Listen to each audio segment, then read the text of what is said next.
साथियों नमस्कार, मैं आपका भाई विशु यादव। साथियों, इस देश में चुनाव समय पे हो जाते हैं, चुनाव के परिणाम समय पे हो जाते हैं। अगर वो चुनाव होना है तो वो भी समय पे आप देख रहे हैं होने जा रहा है। लेकिन इस देश की युवा, इस देश की जनता जैसे पहले घिसती आ रही थी वैसे ही अब भी वही हाल है। आज मैं बात करना चाहूँगा एक ऐसी भर्ती के बारे में जिसका परीक्षा भी हो चुका है, मामला कोर्ट में गया, कोर्ट में भी चला, बच्चे पैसे लगा के कोर्ट में भी लड़े, लेकिन अभी तक उनको न्याय नहीं मिला है। आप समझ चुके होंगे, मैं बात करना चाहूँगा उत्तर प्रदेश में जूनियर एडेड शिक्षक भर्ती के बारे में। साथियों, जूनियर एडेड का जो विज्ञापन है, मार्च 2021 में इसका विज्ञापन आता है। उस समय के शिक्षा मंत्री सतीश द्विवेदी जी थे। परीक्षा कोरोना काल हुआ तो उसके बाद से ही मतलब टली, फिर जाके पेपर जो है अक्टूबर 2021 में इसका पेपर होता है। रिजल्ट जो है कि नवंबर 2021 में 15 नवंबर को इसका रिजल्ट आ जाता है।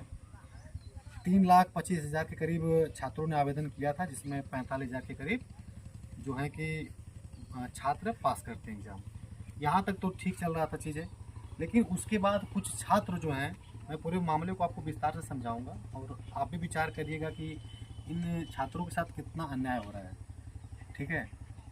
अब उसमें क्या होता है कि कुछ छात्र जो हैं कि चले जाते हैं कोर्ट में। उनका मामला क्या रहता है, कुछ छात्रों को ये रहता है कि भाई हमारा 1-2 नंबर बढ़ना चाहिए था लेकिन नहीं बढ़ पाया किसी कारणों से, तो उनको लगा कि नहीं हमें कम नंबर मिला है, तो वो चले गए कोर्ट।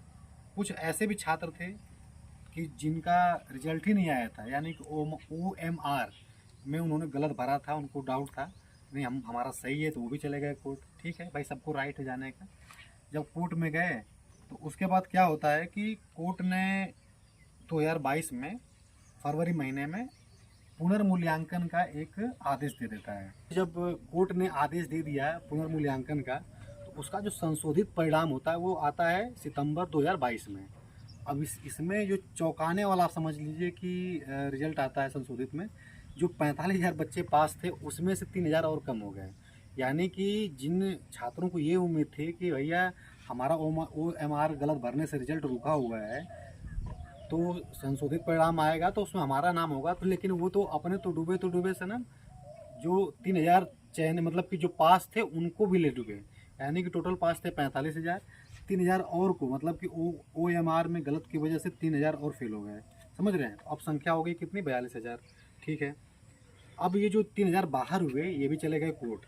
भैया हमारा क्या गलती था, हम तो हमारा तो रिजल्ट आ चुका था। भाई कोई सबको अधिकार है, अब कोई परीक्षा पास किया है और अचानक से वो कोर्ट की वजह से बाहर हो जाए तो वो तो लड़ेगा ही ना। ठीक है, अब वो भी चले गए कोर्ट। लेकिन कोर्ट ने 2024 में, ये अभी फरवरी महीने में, ये याचिका खारिज कर दी। उसने ये सभी एविडेंसों को देखा, सभी सबूतों को देखा और देखने के बाद कोर्ट ने ये कहा कि नहीं ये लोग गलत हैं।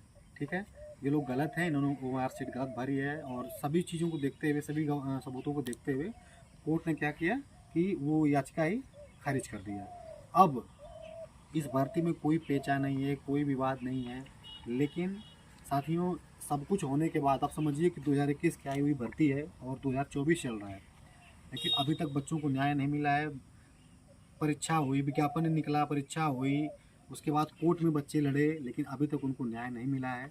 कोर्ट में लाखों रुपए लगा के बच्चे लड़े। ठीक है। अब जब याचिका खारिज हो चुकी है, सभी विवाद हल हो चुके हैं, तो उन बच्चों को न्याय क्यों नहीं मिल रहा है, क्यों उनको आंदोलन करना पड़ रहा है।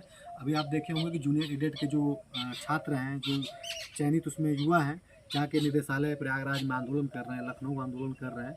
आंदोलन के माध्यम से अधिकारियों से मिलने जाते हैं, अपने नेता मंत्री से मिलने जाते हैं विभागीय, तो वही नेता वही मंत्री गुमराह करने का काम करते हैं।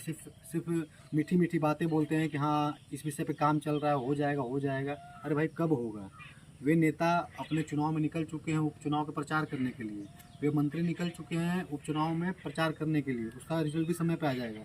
लेकिन इन बच्चों का रिजल्ट कब आएगा, कब इनको नौकरी मिलेगी, कब इनको ज्वाइनिंग मिलेगा? भाई दिवाली है, हमें तो उम्मीद ये थी कि ये सरकार उन बच्चों को इस दिवाली पे तोहफा दे, ज्वाइनिंग दे देती।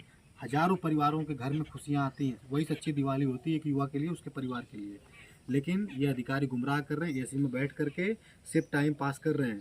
इसी प्रकार से बेसिक में नई शिक्षक भर्ती 6 साल से नहीं आई है। हम लोग लगातार 6 साल से आंदोलन कर रहे हैं, लेकिन अधिकारी अनुपात समानुपात का बहाना बना रहे हैं। आप देख रहे होंगे कि दिल्ली शिक्षा मंत्रालय ने अभी 2 दिन पहले एक रिपोर्ट भेजा है जिसमें 1,40,000 के करीब उन्होंने बताया है कि पद रिक्त हैं।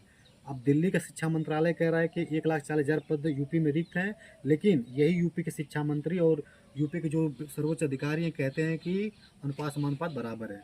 वहीं मुख्यमंत्री जी कहते हैं कि आयोग बन गया, भर्ती आने वाली है। जब शिक्षा मंत्री जी कह रहे हैं कि अनुपात समानुपात बराबर है, तो कहीं ना कहीं ये बहुत ही गलत हो रहा है युवाओं के साथ। हमारी सरकार से यही अपील है कि युवाओं के मुद्दों को प्राथमिकता दी जाए, युवाओं को इग्नोर न किया जाए, क्योंकि युवाओं को आप ज़्यादा इग्नोर करेंगे तो जिस ओर जवानी चलती है उस ओर जमाना चलता है। ठीक है, तो युवाओं को इग्नोर करके कोई सरकार ज़्यादा दिन तक राज नहीं कर पाएगी। इसीलिए आज मेरा ये मुद्दा यही था, क्योंकि हमारे जूनियर एजेंट के जो साथी थे, कई दिन से उनका कॉल मैसेज आ रहा था, वे एक वीडियो इस मुद्दे पर बनना चाहिए। हमने कहा ज़रूर, क्योंकि युवाओं के मुद्दे पे हमने लगातार आंदोलन किया है, युवाओं के मुद्दे पे हमेशा हमने आवाज़ उठाई है। तो इन हमारे भाई बहनों को, जो हमारे जूनियर एजेंट के हमारे भाई बहन हैं, जो 3 साल से अपने ज्वाइनिंग का इंतज़ार कर रहे हैं, हमारे भाइयों को न्याय मिलना चाहिए। सरकार से मेरी यही अपील है, और हमारे जो साथी हैं इस वीडियो को ज़्यादा से ज़्यादा शेयर करें ताकि इन साथियों का भला हो सके, क्योंकि इनकी संख्या कम है और इनके साथ कोई खड़ा होना नहीं चाहता है। कि साथियों, अगर आपका भी कोई मुद्दा हो और जिस पे लगे कि नहीं हाँ युवा हित में कोई मुद्दा है, उस पर लगे कि नहीं आपका भाई कोई सपोर्ट साथ दे सकता है, तो कमेंट बॉक्स में आप ज़रूर अपने मुद्दे को आप लिखिएगा। मैं ज़रूर प्रयास करूँगा कि अपने स्तर पर उसको उठाने का और पूरी मदद करने का। बाकी साथियों, आप जुड़े रहिए अपने भाई के चैनल विशु यादव डीएलएड से, और मैं पूरा प्रयास करूँगा कि युवा हित में जितने भी मुद्दे हैं मैं उसको दिखाने का प्रयास करूँगा। बाकी साथियों, थैंक यू सो मच अपना प्यार और सपोर्ट बनाए रखने के लिए। और लाइक फॉलो कमेंट के लिए मैं नहीं बोलूँगा, क्योंकि हमारा और आपका रिश्ता दिल से है। और जब भी लगे कि आपका ये भाई, आपका ये विशु भाई कभी भी आपके काम आ सकता है, या फिर कभी भी मेरे लायक कोई सेवा हो, तो आप कमेंट के माध्यम से आप मुझे मैसेज करके अपने अपने जो समस्या है, अपने जो विषय हैं, मुझे आप भेजिए। मैं पूरा प्रयास करूँगा अपने स्तर पर उसे उठाने का। Thank you so much. ये अपना प्यार बनाए रखिएगा।